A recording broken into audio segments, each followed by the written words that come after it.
Hello नमस्ते सर्वांना। या अगोदरच्या व्हिडिओमध्ये आपण वेरूळचे लेणे क्रमांक 16 जे कैलास लेणे आहे ते बघितलं। त्यानंतर तिथून पुढे 17व्या क्रमांकापासून पुढील लेणी बघण्यासाठी आम्ही निघालो होतो। तर असा एक चिंचोळा रस्ता इथे होता, या रस्त्याने तिकडे जाण्यासाठी आम्ही निघालो होतो। तर बघा आजूबाजूला सगळा हिरवागार परिसर आहे आणि एकदम छान निसर्गरम्य असा हा परिसर आहे। तर आम्ही चालत चालत आलो होतो इथे लेणे क्रमांक 17 बघण्यासाठी आणि मी वर चढून गेले। तर लेणे क्रमांक 17 सुद्धा एकदमच मस्त भव्य दिव्य होतं। कैलास लेणे जे लेणे क्रमांक 16 आहे ती खूपच भव्य दिव्य आहे आणि त्यासमोर ह्या बाकीच्या सर्व लेणी मात्र छोट्याशा वाटत होत्या। तर बघा हे आहे लेणी क्रमांक 17। इथेही खूप मोठमोठे हे कोरीव स्तंभ आहेत, छान छान त्यावर मूर्ती कोरलेल्या आहेत आणि हे कोरीव काम खरंच अचाट आणि अद्भुत वाटतं बघा। तर ह्या मी जसं अगोदर सांगितलं होतं की लेणे क्रमांक 1 ते 12 ह्या बौद्ध लेणी, 13 ते 29 ह्या हिंदू लेणी आणि 30 ते 34 ह्या शेवटच्या 5 लेणी ह्या जैन लेणी आहेत। तर बघा ह्या सर्व लेण्यांमध्ये असं महादेवाची पिंड असलेलं मंदिर आहे आणि प्रत्येक मंदिराच्या मागे असं फिरून येण्यासाठी म्हणजे मंदिराला चक्कर मारण्यासाठी अशी जागा रिकामी ठेवलेली आहे आणि ती जागा मात्र भयानक अंधारी आहे आणि या सर्वच लेण्यांमध्ये एक विशिष्ट प्रकारचा कोंदट वास येतो आणि आम्ही फिरून फिरून मात्र ह्या वासाची आम्हाला जवळजवळ सवयच होऊन गेली होती। आणि खरंच लेणी क्रमांक 17 मधील कोरीव कामही खरंच अचाट आणि अद्भुत आहे। ते सुद्धा खूप बघण्यासारखं, जाणून घेण्यासारखं, अनुभव घेण्यासारखं काम होतं। त्यानंतर आम्ही निघालो लेणी क्रमांक 18। तर बघा इथे मी आता चालली आहे लेणी क्रमांक 18 मध्ये। ऊन मात्र खूप भयानक होतं, छत्रीशिवाय बिलकुलही चालावं वाटत नव्हतं। आणि ही बघा ही आली आहे लेणी क्रमांक 18। ही सुद्धा मस्त अशी लेणी होती। लेणी क्रमांक 17 पेक्षा रचना थोडीशी वेगळी होती, पण इथे देखील महादेवाची पिंड असलेलं मंदिर आहे आणि फक्त इथे जे स्तंभ आहेत ना, जे कोरीव स्तंभ आहेत त्याचं कोरीव काम मात्र लेणी क्रमांक 17 पेक्षा जरा वेगळं वाटलं। आणि नंतर आम्ही शेजारीच आलो लेणी क्रमांक 19 बघण्यासाठी। तर ही जी लेणी आहे ना, हे बघा हा जो पूर्ण हॉल दिसतोय तो लेणी क्रमांक 19 आणि इथे देखील महादेवाची पिंड असलेलं मंदिर आहे। पण एका गोष्टीची भीती वाटली ती म्हणजे ह्या लेणीचं जे छत आहे ना त्या छतातून पाणी पाझरत होतं आणि खाली देखील पाणी साठलेलं होतं।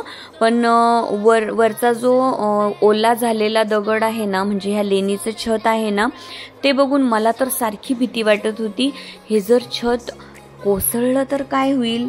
आणि मला मात्र ह्या लेणीमध्ये थांबावं वाटलं नाही आणि मग तिथून मी पटकन पळ काढण्याचा प्रयत्न केला। आणि बघा इथे मंदिराच्या मागील बाजूला खूप जास्त वटवाघूळ वगैरे होते, मग आम्ही तिथून जोरात धूम ठोकली। पण इथे मला मंदिराचं हे दृश्य टिपायचं होतं। मंदिराच्या दोन्ही बाजूंना ह्या कोरीव मूर्ती होत्या आणि जवळजवळ प्रत्येकच मंदिराच्या दरवाजांच्या बाजूला ह्या मोठमोठ्या कोरीव मूर्ती आहेत।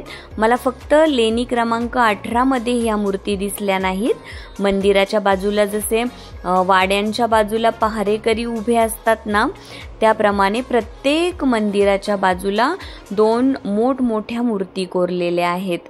तर बघा इथे लेणी क्रमांक 20 आणि 21। तर इथे माझ्याकडून अशी गफलत झाली ना, लेणी क्रमांक 20 कडे जाणाऱ्या पायऱ्याच मला दिसल्या नाहीत, म्हणजे तिथे प्रॉपर अशा पायऱ्याच नव्हत्या।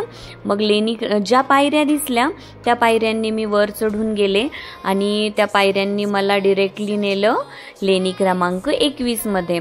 आणि लेणी क्रमांक 20 मात्र मी शूट करायचं माझं राहून गेलं। पण झालं असं की लेणी क्रमांक 20 ही नेमकी 2 मजली लेणी आहे आणि ती शूट करायची राहून गेल्याचं मला खरंच खूपच वाईट वाटलं। तुम्हा सर्वांनाही एक्स्ट्रीमली सॉरी, मी लेणी क्रमांक 20 शूट करू शकले नाही। पण असो, लेणी क्रमांक 21 बघितल्यानंतर मात्र खूपच छान वाटलं। हे मोठमोठे स्तंभ, कोरीव काम आणि पुन्हा महादेवाची पिंड असलेलं महादेवाचं मंदिर आणि ह्या मंदिराच्याही बाजूला 2 भव्य दिव्य अशा मूर्ती कोरलेल्या होत्या आणि ह्या लेणीमध्ये खूपच छान प्रसंग कोरलेले होते। मूर्त्यांवरचे हावभावही दिसत होते स्पष्ट आणि हे बघा, जणू काही हा सभा मंडप असल्यासारखं इथे कोरलेलं होतं। तर बघा, आता आपण बघितले आहे वेरूळ ह्या लेण्यांमधील लेणी क्रमांक 16, 17, 18, 19, 20 आणि ही आहे लेणी क्रमांक 21 आणि ऊन खूप कडाक्याचं आहे। छत्री घेऊन आम्ही चालतो आहे। बिलकुलही मुलींना घेऊन खूप दूरपर्यंत चालणं आता शक्य नाही आणि इथे 34व्या क्रमांकापर्यंत लेणी आहे, त्यामुळे इतक्या दूरपर्यंत जाणं तर शक्य नाही। पण या पुढील लेण्यांचं दर्शन मी यानंतरच्या व्हिडिओमध्ये नक्की घडवण्याचा प्रयत्न करणार। व्हिडिओ सर्वांनी शेवटपर्यंत बघा, अगदी शेवटपर्यंत व्यवस्थित बघा।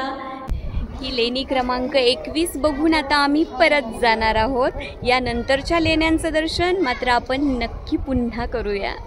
माईक वगैरे गोष्टी सोबत आणूनही मी बोलण्यासाठी माईकचा वापर करायलाच विसरले आणि मग काय केलं, स्वतःला माफ। असू देत, नवीन आहे मी अजून आणि लागेल सवय हळूहळू। मग नंतर बघा, इथे लेण्यांच्या समोरच मस्त अशी हिरवळ होती आणि छान थंड थंड सावलीमध्ये मग आम्ही बसलो। तिथून अजिबात उठावं वाटत नव्हतं, पण परतीचा प्रवास सुरू करणं तर आवश्यक होतं। मग आम्ही इथून लेणी क्रमांक 21 बघूनच परत जाण्यासाठी निघालो। ऊन खूप असल्यामुळे सगळ्यांना डिहायड्रेशन झालं होतं आणि एकदम सगळे डिहायड्रेटेड दिसत होते। मुलीही आता थकल्या होत्या। चल मम्मा, आता आपण जाऊयात परत, असा आग्रह सुरू झाला आणि मग काय निघालो आम्ही परतीच्या प्रवासाला। पण इकडून मग आम्ही पायी जाण्यासाठी ज्या रस्त्याने निघालो ना, मुलींना छान छान झाडं बघायला मिळालीत आणि बघा हा निसर्गरम्य परिसर, सगळीकडे हिरवळच हिरवळ आहे आणि छान थंड थंड सावलीही सगळीकडे आहे। आणि बघा, ह्या ज्या गाड्या दिसताय ना, ज्यांनाही चालण्याचा कंटाळा येईल ना लेण्यांपर्यंत, तर ह्या गाड्या तिथपर्यंत नेऊन सोडतात आणि रेंटने असणार ह्या। आम्ही काही चौकशी केली नाही कारण आम्हाला गाडीची गरज पडली नाही। तर बघा, आता आम्ही परत निघालो होतो आणि हे समोर दिसतंय ते आहे कैलास लेणी क्रमांक 16 आणि ह्या सर्व लेण्या बघून मात्र आम्ही एकदम खुश झालो होतो आणि एकदम छान अचाट अद्भुत नमुना आपल्या स्थापत्यकलेचा बघायला आम्हाला मिळालेला होता। मुलींनाही खूप गोष्टी ह्या वेरूळ दर्शनातून शिकायला मिळाल्या होत्या। मग कित्येक वर्षांनी आम्ही हा बर्फाचा गोळा एन्जॉय केला आणि मग इथून आम्ही निघणार होतो घृष्णेश्वर मंदिराकडे आणि मग पायीच जाण्याचं ठरलं कारण अंतर खूपच कमी वाटलं। म्हणून मग म्हटलं चला गप्पा मारत मारत पायीच जाऊयात।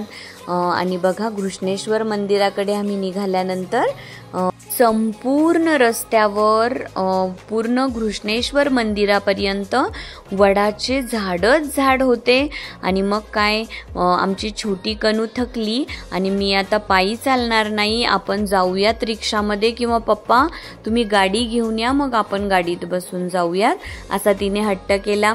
मग काय, आम्ही रिक्षा पकडली आणि निघालो घृष्णेश्वर मंदिराकडे। चला तर मग भेटूयात पुढील व्हिडिओमध्ये, तोपर्यंत बाय बाय।